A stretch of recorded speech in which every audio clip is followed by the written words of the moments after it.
jumping off a cliff into a large body of water. But my cousin's legs are stiff, and he sure is acting like a toddler. We're all doing front flips, but he dares not to move. All he does is trips, and the sad thing is, he's much older than all of you. We keep telling him to just go, but he just won't bother. And you already know that I'm not gonna take that much longer. So we stand there, being a real wimp. His face looked really, really grim. And I guess my hand slipped, because the next thing I knew, I pushed him. Swimming makes me happy. I swim lappy after lappy, but conditioning, it makes me a little snappy. My coach yells at me because I forget my cappy. Our team's a little scrappy, but that doesn't make us crappy, says my grandpappy. I have this swim jacky. It's reddish blacky, and a tad tacky. We wear khaki sometimes. That doesn't make me unhappy. Sorry if I'm being sappy. I really just need a nappy. Climbing down the ladder, trying not to fall. Jumping down to the ground, the sound of us running underground. We headed straight when all of a sudden we heard a smack on the ground. My friend had just fell. Our laughs echoing when all of a sudden we saw the light of the end of the tunnel. Without realizing it, my friend had yelled out, "Watch out for the mud!" Running, I fell and slipped on the mud, covering my pants. Our continuous laughs filling the air. Mud and laughs. As you can see, we couldn't stop laughing. Realizing in between laughs, I had to pee. I yelled at them, "Guys, stop! I'm actually gonna pee my pants." But it was as if there was laughing gas everywhere in the air. Then, I had done it. I had peed my pants. I was in geometry when a girl came up to me and asked, "Why are you in theater if you're always so shy?" Taken by surprise, I didn't know how to reply until it hit me. Because yes, my anxiety is an animal I cannot tame, but in here we're all different, which makes us the same. Because whether you're outspoken or shy, your poem makes you and I laugh or cry, people will accept you, and that's worth more than I can glorify. Because for a couple of moments, you can be anyone other than you. Something that so few get to experience, if only they knew. That here up on stage from 5:30 to 7, this place is my sanctuary, this place is my heaven. So when you ask me, "Birdie, why are you in theater if you're always so shy?" Come to the coffee house, and you'll see why. I remember Mauricio, my oldest cousin. He was more like a brother, really. He was the sweetest. I remember his bright smile, followed by his sweet laughter. The sound of his voice was music to my ears, never failing to make me smile. I remember his personality. He was innocent and pure, always making everyone else happy, too responsible and mature for his age. I remember all the memories, laughing, crying, fearing. A lot of the good in me comes from him. I remember Mauricio. I remember my cousin Jordan. We used to go to the same house. We used to go to each other's houses. We played basketball. Sometimes our friend would join too. I remember Jordan and I, we would hang by a tree. We would talk about a show. We would discuss the show every Wednesday before, sadly, it got canceled. I remember Jordan enjoyed my house more. It was only a few years later that he told me he was scared of his parents arguing. That's when he enjoyed my house more. I remember I would hang by his classroom. I used to get out before him. We used to go to the same school. Jordan might be my cousin, but he's also my brother. To the people who despise me, to the people who just help me, and to the people who hurt you, to the people who just admire you, thank you. Thank you because you're the one who made me who I am today. You're the one who made everything go away. You're the one who just thought I was okay. You're the one who brought me out of the spiraling hole I was falling in. You taught me that I need to just let them be the background and I be the star. Every morning, I get up only to say, "I love you, goodbye." It's never easy parting with the one that you love. How do I do it? Eternity past, stressed, tired, beaten, worn out, you are my saving grace. Before I drop dead, I rest my head. I love my bed. I love food. Food will always be there for you. It's tasty and delicious, made just for you. I love food. If I were a dog, I would sleep away all of my days, lay in the sun and soak up the sun's rays. If I were a dog, I hate homework. Homework is evil. Homework should be illegal. I hate homework. I love sleep. Sleep is pretty neat. You get to have fun dreams that are pretty sweet. I love sleep. I love life. Life is full of gifts and blessings. Life will keep you guessing. Life may have you stressing. Don't let it get too depressing. I love life. They ask me what's my favorite letter. Of course, it's the letter J. When compared to any other, it's way better. And it begins my name. It's there when feeling jolly, or maybe jealous, and a bit of a jerk, probably, or feeling jazzy and overjealous. It starts the first month of the year. New year, new me, we hear. And June, the month of my birthday. And of course, July 4th, where we all say, hooray!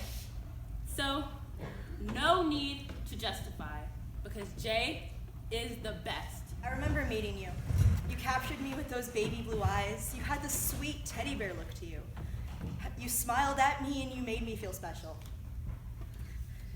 I remember the abuse and the tears over you. I tried so hard to defend the abuse and neglect you held me under. For months on end, you were silenced while I was in the dark. I held you high while someone else had your attention. I remember the emotional abuse. I tried so hard to tell myself that I was happy. I was alone in whatever company you had offered me. I finally had enough. I remember those things you said, the blame you tried to put on me.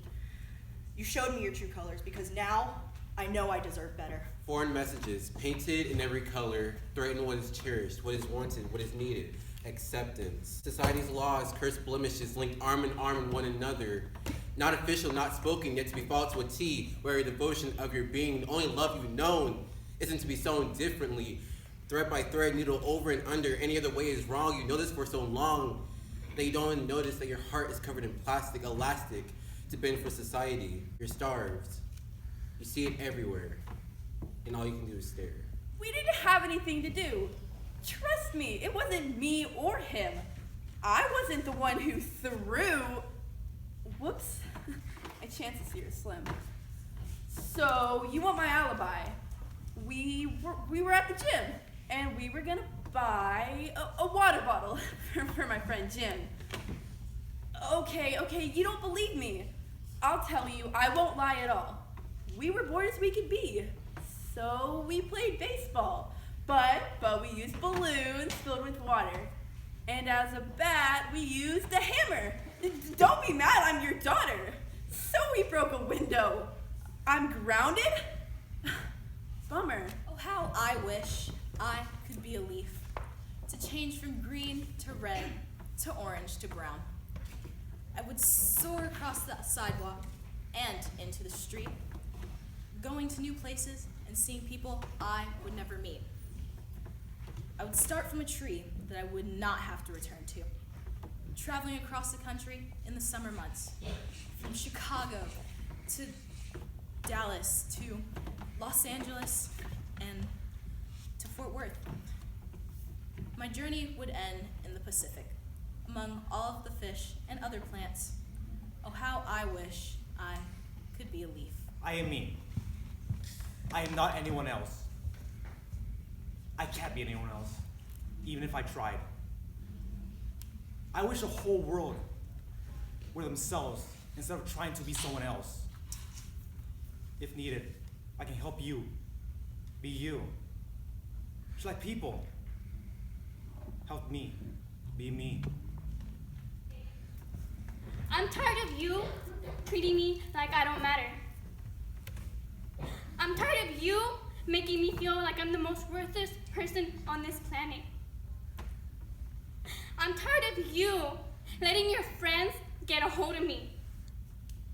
Just like you, they've thrown me to the ground, then left me open wounds. And you acted like it didn't happen. I can't believe I let you take control of me. You made me doubt myself, and you stopped me from becoming the person I should have been a long time ago. Thanks to you, I pushed everybody around me away. Why? Why? Because I was stupid enough to believe the lies you told me. That nobody cares. But I finally have opened my eyes. Fear. I don't belong to you no more. Or I wouldn't be standing right here, right now. A man and a woman are in a room, preparing to sleep, when all of a sudden the and the smell of a junk heap. The man yelled, "Touchdown! Score 6!" The woman was like, "What was that?" He goes, "You know what it is." She's like, "That's not happening, Matt." After constant touchdowns from within, the score is tied. Matt says he has one more in him. He lied. He tries his hardest to get the last touchdown in, but it was to no avail. For when he looks back down, he knew he didn't fail.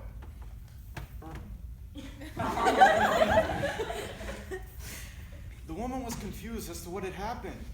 Matt let out a laughing sigh. She's like, "Is something on the mattress?"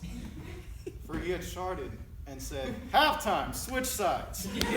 I don't deserve to be alive. So don't try to tell me that I matter. I hate my life. I wouldn't lie to any of you by saying that my life is important. I'm well aware and I know that I am an absolute waste of space. Nobody can convince me that I'm deserving of love and joy. Because when it comes down to it, there's no reason that I should be standing here today. I don't really believe when I begin to think that maybe there's some good left in me. Because when I stare at myself in the mirror, I think, is this what my life has come to? My first coffee house, I dressed up in drag. It was one of the most and best experiences I've ever had. Coffee house gave me confidence, and my stage fright left. It was common sense. Theater is a big part of me, and that's really not hard to see. To my fellow officers, I wish y'all luck. Miss Dale is gonna be working you like a duck. With all jokes aside, thank you, Miss Dale, for giving me some pride. Through all the technical difficulties this year will provide, be strong and do good. This theater will strive. So, to all my freshmen and first-timers, don't be afraid to stand up and aspire. Though I won't be here to see you grow, I know in my heart that all of you will glow. And now the song is over. It fades into the background as it fades out completely, and now it's just me in the spotlight. Dancing with my arms and stepping with my legs, I can feel the rhythm in my veins. I said the music stop, but don't believe everything you hear, because I believed it too. And for a moment, I stood quiet. I stayed that way until another beat arrived, which happened to be the best beat of all, the ever-slowing tempo of my heartbeat. It was thumping and bumping loudly from where my ribs kept it in place. I didn't want it running away like my feet are or flying into the air like my arms. I'm keeping it a wild kind of classy, and in time with the sweet pull of my heart still bumping away. I don't complain as my heart kept going, continuing its work as the foundation of the slow and reckless melody that my head created for myself. My toes are tapping and my fingers are snapping and my smile shines as I feel a howl coming on. I dance in my lonely with sounds trapped inside my body. These noises are something that I decided to make, and I feel my newfound freedom uplift me. I reach high, I dance in circles, I touch the sky, I kiss the atmosphere, hold a star, make a wish. I hope this happiness never ends, and still it happens.